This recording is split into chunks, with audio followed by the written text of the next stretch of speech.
Hello everyone, welcome back to my channel. I am Nicole Frolick of Inflexible Me, and today I'm going to be sharing with you guys an interview that I did with Janet McConnell of the Ageless Beauty Summit. It was on telomeres and how you can actually lengthen them through your emotions and the frequency of those consciousness levels related to those emotions. If you haven't checked out my other two videos on telomeres, you're going to want to do that, but something tells me you've at least checked out the first one I did. All the links to those videos are in the description below. One is on the actual health supplements that you can take, and one is on the meditation and breathing effects for lengthening your telomeres and thereby reversing your aging process. And this isn't just about like having it look like you're younger on the outside and nothing's happening on the inside. This is actually about changing the effects from the inside out.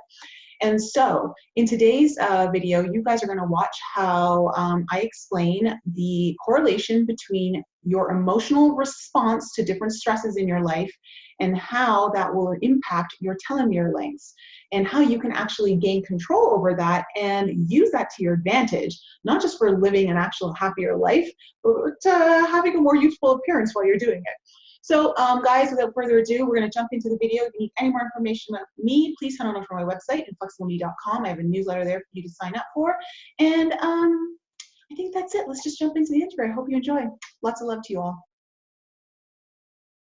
Well, hello, everyone. Thank you for joining us for another segment of our Ageless Beauty Summit, Healthy Mind, Vibrant Body, and Boundless Spirit.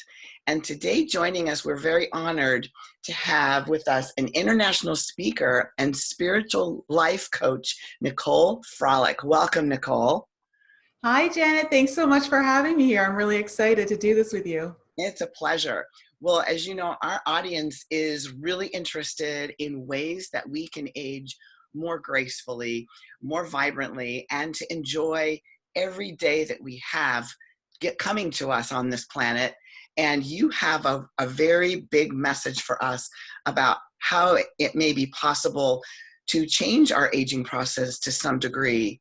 How did you arrive at this life calling? Well, it certainly didn't happen since college. My whole life path I was always interested in alternative health and just healthy living in general. I became a massage therapist. I got into yoga, personal training, and I did that for a large part of my career through my 20s and into my 30s. And it wasn't until about when I was 31, I decided to take a 1-year sabbatical off work and just travel. And through that, I had a bit of a spiritual awakening that really showed me things where I was basically limiting myself, and that all my shortcomings in the world that were being presented to me were actually because of me and the inflexibility of my mind. And so this started to open up my path a little bit. And by the time I got into my mid-30s, I realized, although I was very happy doing massage and yoga and personal training and all of that, I felt like I was really limited, that I could only work with one person at a time. And I was also limited in how I can help. And I know that, when we're going to make big changes in our life, a lot of that comes from going within and a lot of personal development and asking deeper and bigger questions. Taking care of the body is so important, but there's so much more going on behind the scenes. And I really wanted to get involved in that. And that's always been my true passion. And so one day I just decided I was going to write a book, and I wrote my book, and I thought that could be the launch pad into my speaking career. And it turned out that it just exploded into even more than I ever knew. And the next thing I know, I'm learning all of these things about anti-aging and health and spirituality and how it's all interrelated. And started a podcast. It just exploded, and it took me somewhere. And that, I think, is part of what we'll talk about later on today. But when you really do follow some of your joys, which happen to be lying behind actually some of our biggest fears, the world then just starts to really open up for you, and you'll find that your opportunities become bigger than you ever imagined. Fascinating. What sticks with me are a couple things in what you said. One is that you took a sabbatical, because so often just taking time and getting still and having a pattern interrupt in your life from the daily can give you insights that you can't imagine. And it looks like that's what happened with you. And also the idea about fear. we're talking a lot about fear is coming up a lot in this series, this summit, about how fear is something that when you feel it, you know you're onto something. Yes, I say that your fears are the lighthouses to your greatest potential. Mm-hmm. So follow those fears, because on the other side is your greatest potential awaiting you. Mm-hmm. Yeah, the reward is to sit with it and be comfortable with it and just let it be and go on and do it. And then the reward comes in what you find for yourself.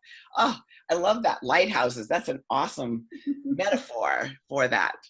Doesn't sound like something foreboding at all. No, and it shouldn't. It really shouldn't. I really think that our fears can really give us a lot of insight into where, you hear this a lot. A lot of people are afraid of being successful. And that's basically what this all is that, behind your fears is where you're going to probably be most successful at. Mm-hmm. Yeah, it's very true. I am 100% on the same page with you on that. So is it possible, Nicole, to actually reverse the signs of aging? Yes. And this is so fun. It's so interesting because, we hear about how there's creams and surgeries and things that can temporarily reverse, but there are things within our body. Our body is designed to actually be youthful. And I had this guest on my podcast and he was speaking about this. And after I learned so much about it, I just dove deep into this and found out that in 2009, there were 3 scientists that were awarded the Nobel Peace Prize for discovering that telomeres, which are in our DNA, are responsible or correlated to our aging process.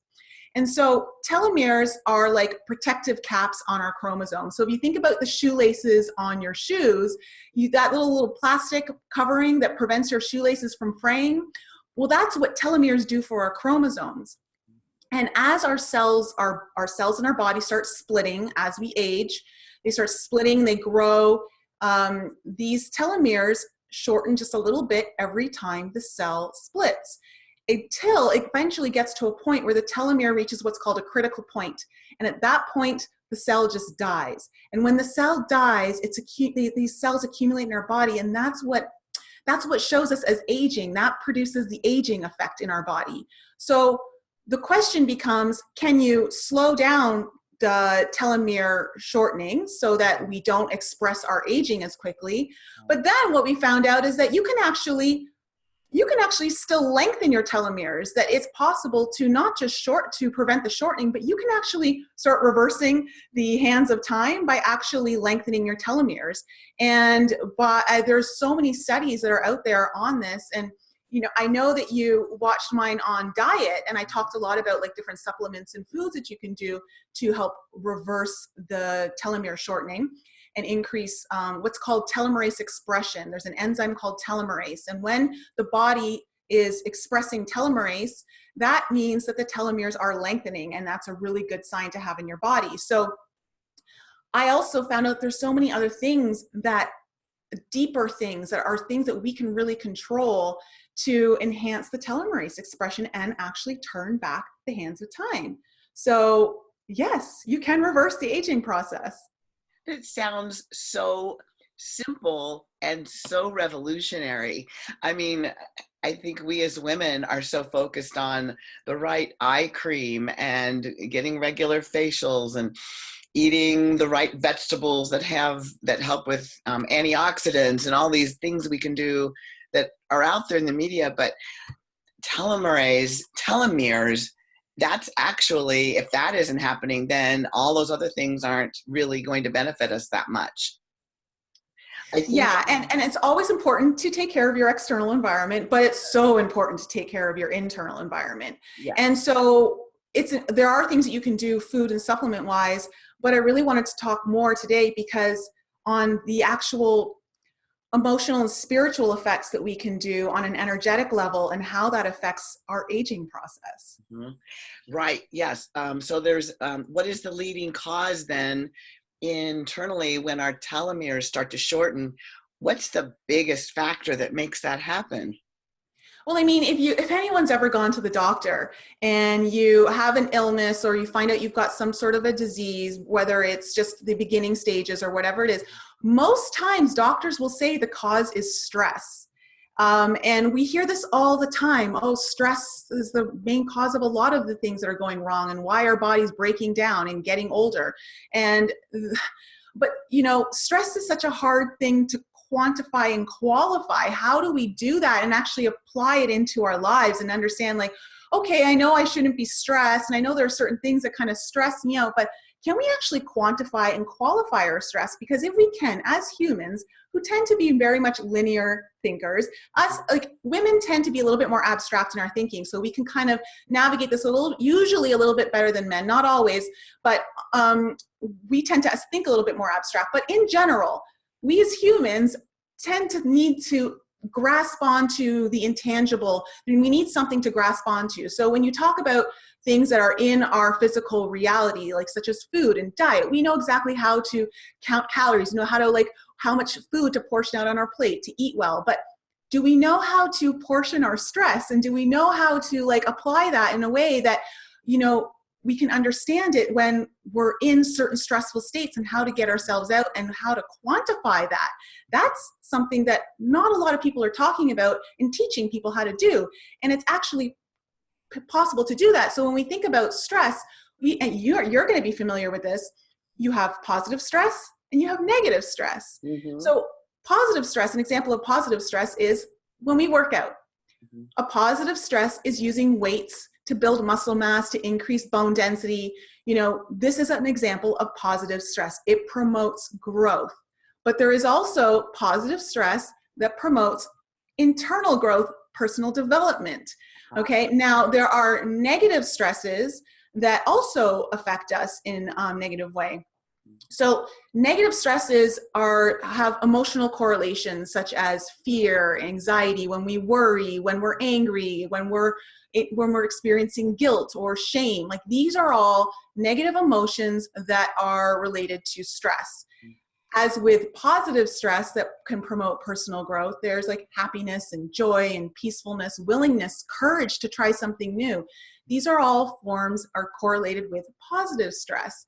So the next thing is, like, how is it, what I started to ask myself is, how do I help people quantify and qualify this so that they know how to apply it into their daily lives?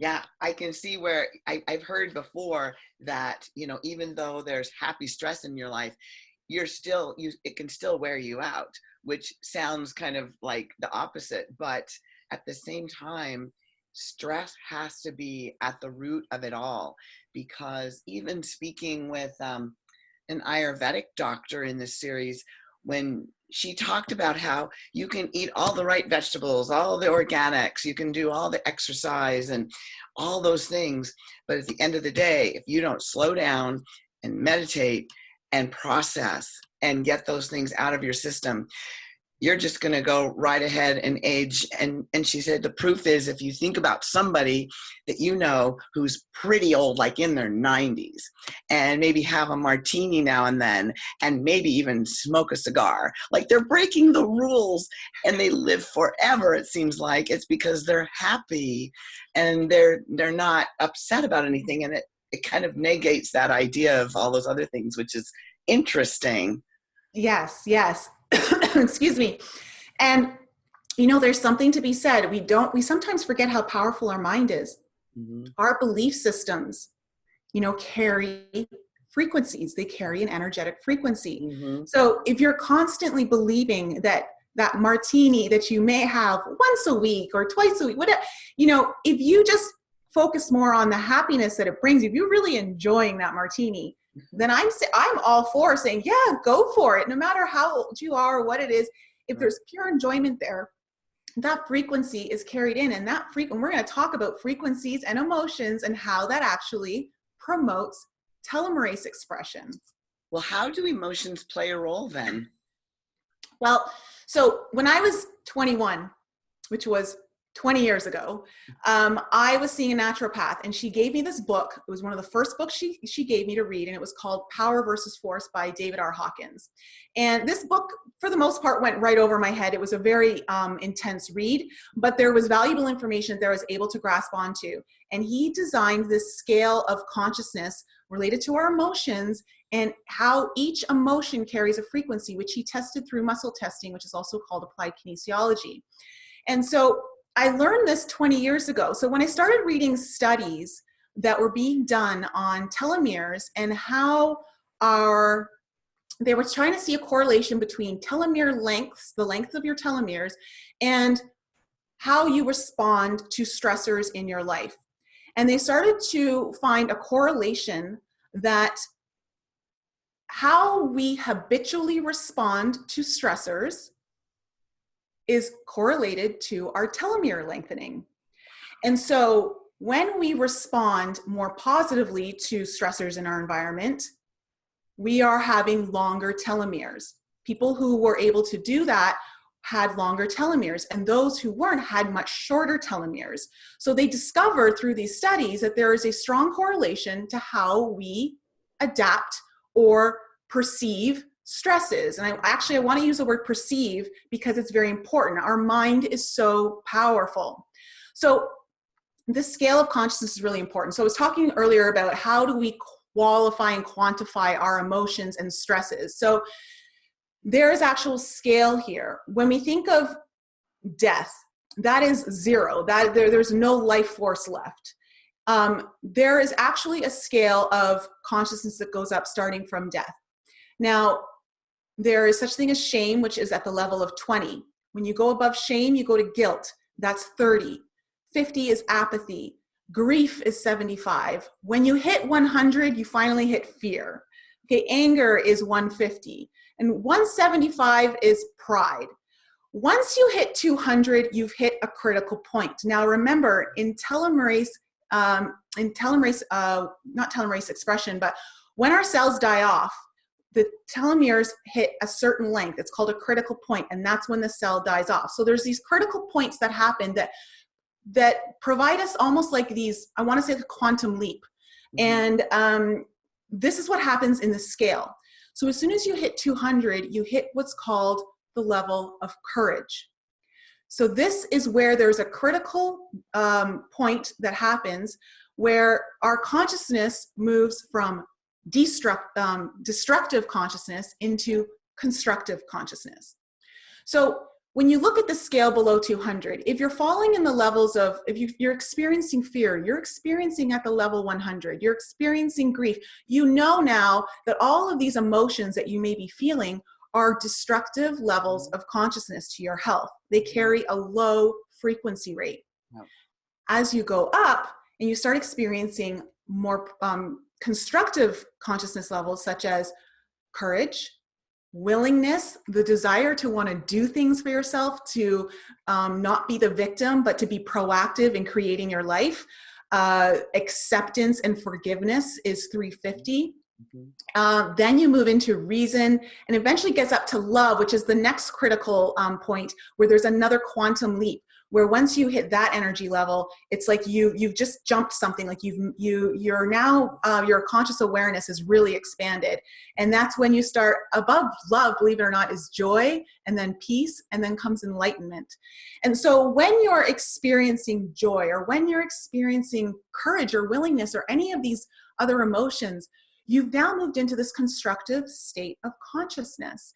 And you now have an idea of where that falls on the scale and how high in your frequency you are and what that's doing to your cells. Now, it's important to understand that all of these emotions have a frequency, and these emotions actually affect your telomerase length, or your telomere length, I should say. But what's important to understand in the study is that, you know, for instance, say you have an argument with your spouse or your partner or someone you really care about. It's not like in that moment you're constantly losing lengths off your telomeres. That's not what they actually saw in the study. What they actually saw in the study is that it's the habitual response to stressors. So over time, this is when your common habitual responses are what is correlated to these telomere lengths. So how do we change our habitual response to our environment so that we're operating more from this place of joy, this place of love or peace within us, or willingness to want to do things, acceptance? How do we move there? Because, especially in this day and age, and I know that this whole summit is about it, we're all trying to put our best foot forward. We're all trying to live the best version of ourselves. Mm-hmm. But how do we do that from an organic place where it really feels authentic? Like we're not just putting it on so that other people perceive us that way, but we're truly living from that place. And that's where, like, I really love to help people understand that it's actually not a difficult thing to do. It just takes a couple little steps on how to change some things in our lives that really have huge impacts on the quality of our life and, in effect, how we age. Powerful, powerful. I hear, so the first quantum leap is courage, and then the next quantum leap is love. There's stuff in between each one, but it's almost like you become a different being as you reach each one of those spots. And that idea of facing our fears means courage, right? Yes. So it's almost like the first time when you get just over that little dividing line into the right territory. I appreciate too the fact that it is habitual, a habitual pattern of emotions that really matters, because all of us at one time or another will just spiral and just find ourselves in a pit somewhere, and then have to talk ourselves, breathe ourselves, bring ourselves up out of it again, and bring ourselves up to a more positive place to be able to manage the whole situation. So how can our viewers integrate this information into their lives? Yeah, and I'm so glad you said that, because it's so important to understand how important it is to honor your emotions. When you're feeling something, it's important to honor it. You don't suppress it, you feel it. It doesn't mean you have to go into dramatics of feeling it, but you want to observe it, you want to acknowledge it, you want to know it's there, and you want to feel it, because feeling our emotions clears our energy field. And when you clear the energy field of those emotions, then you're preventing it from manifesting on a physical level. So, which is what stress does to us, right? It causes our body to break down.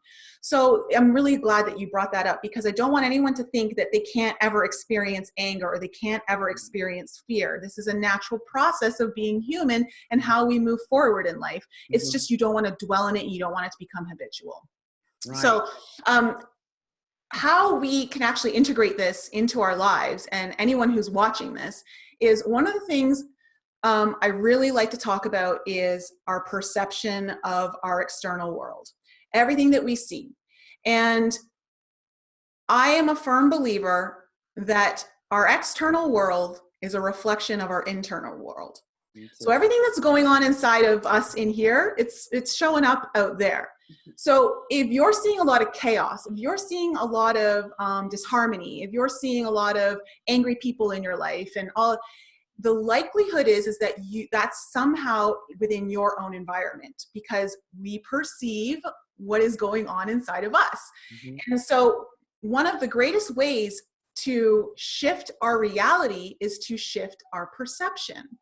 And when we shift our perception of things, we respond to things differently. Mm-hmm. And so this is how it's so important to understand our emotions are now directly correlated to our perception of things. What's going on inside of us is actually what we're perceiving in our world.